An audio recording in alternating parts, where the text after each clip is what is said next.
আসসালামু আলাইকুম। এই পর্বে আমরা আলোচনা করব সপ্তম অধ্যায়ের দ্বিতীয় ধাপের যে অনুধাবনমূলক প্রশ্নগুলো রয়েছে সেগুলো নিয়ে।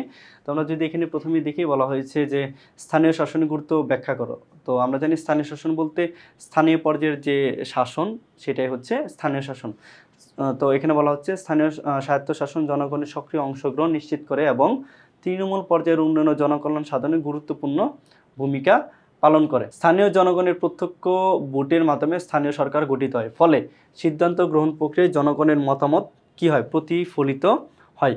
এতে এলাকার সম্পদ ও সুযোগ সুবিধার যথাযথ ব্যবহার নিশ্চিত করা সম্ভব হয়। এছাড়া স্থানীয় স্বায়ত্তশাসন নীতিতে বিকাশে সহায়ক, আমলাতান্ত্রিক জটিলতা ও প্রভাব কমাতে কার্যকর এবং বিভিন্ন ধর্ম, বর্ণ ও শ্রেণীর মানুষের প্রতিনিধিত্ব নিশ্চিত করে। তাই স্থানীয় শাসন পর্যায়ে সুশাসন প্রতিষ্ঠায় স্থানীয় স্বায়ত্তশাসনের গুরুত্ব অত্যন্ত ব্যাপক। তো আমি যদি বলি যে আপনার এলাকায় যে ইউনিয়ন পরিষদ রয়েছে, আপনার যে মেম্বার রয়েছেন অর্থাৎ সদস্য রয়েছেন, সাধারণ সদস্য কিংবা চেয়ারম্যান, তিনি কিন্তু আপনার সম্বন্ধে ভালো জানেন। আপনার এলাকায় কোনো একটা সমস্যা হলে তিনি কি করেন, খুব সহজে অন্য যে কারো থেকে বা যে কারো থেকে সহজে কি করেন, খুব সহজে সমস্যাগুলো সমাধান করে ফেলতে পারেন। তো মূলত স্থানীয় সরকার গঠন করার এটি উদ্দেশ্য যে কেন্দ্রীয় সরকারের থেকে চাপ কমানো, তারপর হচ্ছে স্থানীয় সমস্যাগুলো যেন খুব দ্রুত এবং নির্ভুলভাবে সমাধান করা যায়।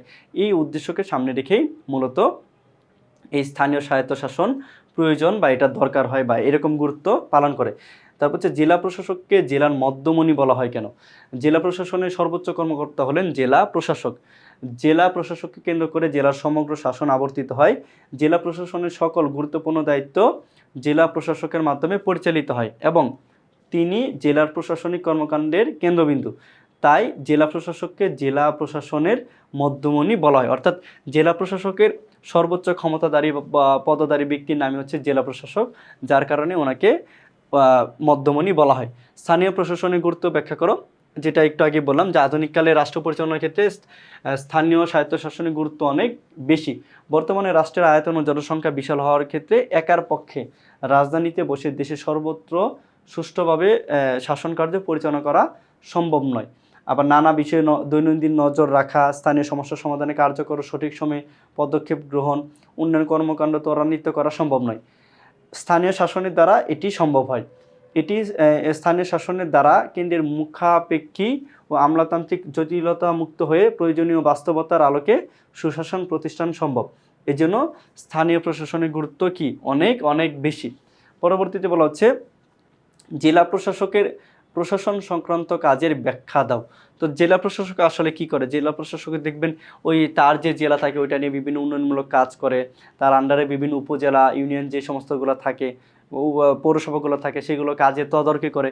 এই সমস্ত কাজগুলো জেলা প্রশাসক করে। এখানে বলা হচ্ছে জেলা প্রশাসককে কেন্দ্র করেই জেলার প্রশাসন পরিচালিত ও আবর্তিত হয়। বাংলাদেশের সচিবালয় গৃহীত শাসন সংক্রান্ত সকল সিদ্ধান্ত ও নীতিমালা বাস্তবায়ন করা, বিভিন্ন সরকারি দপ্তরে কাজ তদারক করা,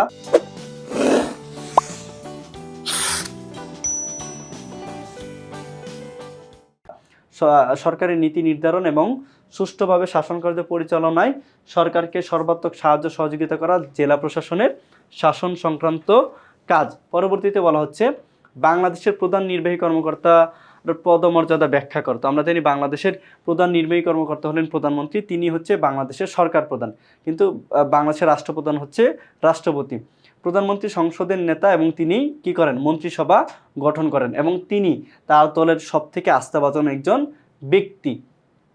প্রধানমন্ত্রী পদত্যাগ করলে কি হয়, সরকারের পদত্যাগ হয়ে যায়। অর্থাৎ প্রধানমন্ত্রী যদি পদত্যাগ করে, বাকি যে 350 জন রয়েছেন তারাও কি হয়, অটোমেটিকলি পদত্যাগ হয়ে যায়, তাদের আর আলাদা করে পদত্যাগ করতে হয় না।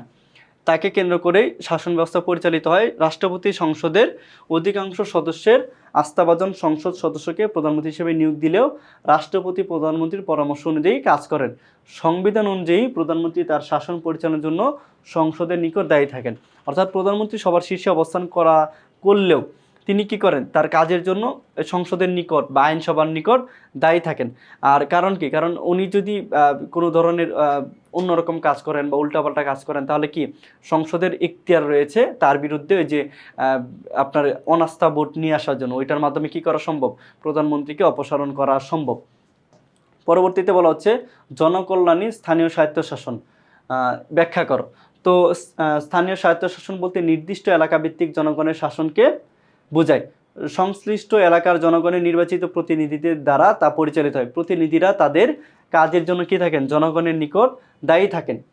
স্থানীয় স্বায়ত্তশাসনের প্রধান বৈশিষ্ট্য হলো আইনগত ব্যক্তি, নির্বাচিত সংস্থা, তারপর হচ্ছে সিদ্ধান্ত গ্রহণ প্রক্রিয়ায় জনগণের অংশগ্রহণ সুযোগ, করারোপের মাধ্যমে তহবিল সংগ্রহের ক্ষমতা, পরিকল্পনা প্রণয়ন ও বাস্তবায়ন, কেন্দ্রীয় বা বিভাগীয় প্রশাসনিক নিয়ন্ত্রণ মুক্ত থেকে স্বাধীনভাবে কার্য পরিচালনা করা। তাই বলা যায় জনকল্যাণই হচ্ছে স্থানীয় স্বায়ত্তশাসন। তার মানে কি, এখানে স্থানীয় স্বায়ত্তশাসনের মাধ্যমে অনেক অনেক গুরুত্বপূর্ণ কাজ করা সম্ভব, যার কারণে বলা হয় কি জনকল্যাণই হচ্ছে স্থানীয় স্বায়ত্তশাসন।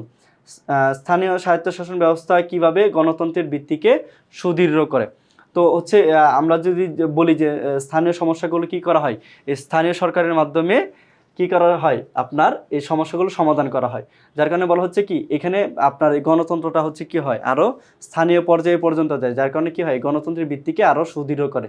স্থানীয় শাসন ব্যবস্থা হলো নির্দিষ্ট এলাকায় স্থানীয় জনগণের স্বশাসন ব্যবস্থা। স্থানীয় শাসন ব্যবস্থা গণতন্ত্রকে কি করে? সুদৃঢ় করে। বর্তমানে গণতন্ত্র হলো প্রতিনিধিত্বমূলক শাসন ব্যবস্থা। গণতান্ত্রিক সুযোগ সুবিধা পাওয়ার উপায় হলো গণতান্ত্রিক প্রতিষ্ঠানগুলোকে শক্তিশালী করা। গণতান্ত্রিক প্রতিষ্ঠান হিসেবে ইউনিয়ন পরিষদ ও পৌরসভা শক্তিশালী দুটি কার্যকর প্রতিষ্ঠান। আর এগুলোর মাধ্যমে কি করা হয়? মূলত গণতন্ত্র সবার মধ্যে মানে ছড়িয়ে দেওয়া হয়। ডায়াগ্রামের মাধ্যমে বাংলাদেশের প্রশাসন ব্যবস্থার রূপরেখা দেখা। তো প্রশাসন ব্যবস্থা আমরা জানি সর্বোচ্চ উপরের স্তরে থাকে হচ্ছে মন্ত্রী, তারপর হচ্ছে সিনিয়র সচিব, তারপর হচ্ছে সচিব, তারপর অতিরিক্ত সচিব, এইভাবে সর্বনিম্ন স্তরে থাকে সহকারী সচিব। তো এটি হচ্ছে মূলত বাংলাদেশের প্রশাসন ব্যবস্থা বা যে পদবি যেটাকে বলি হচ্ছে পদ সোপান, যে সবার উপরে কে থাকে, মাঝখানে থেকে কে থাকে, কার পরে কে থাকে, এটা হচ্ছে এই ধরনের অবস্থা। তো এই ছিল হচ্ছে আমার সপ্তম অধ্যায় থেকে যে সর্বশেষ ধাপের যে অনুধাবন প্রশ্নসমূহ ছিল সেগুলো নিয়ে আলোচনা। দেখা হচ্ছে পরবর্তীতে নতুন কোনো পর্বে। আল্লাহ হাফেজ, আসসালামু আলাইকুম।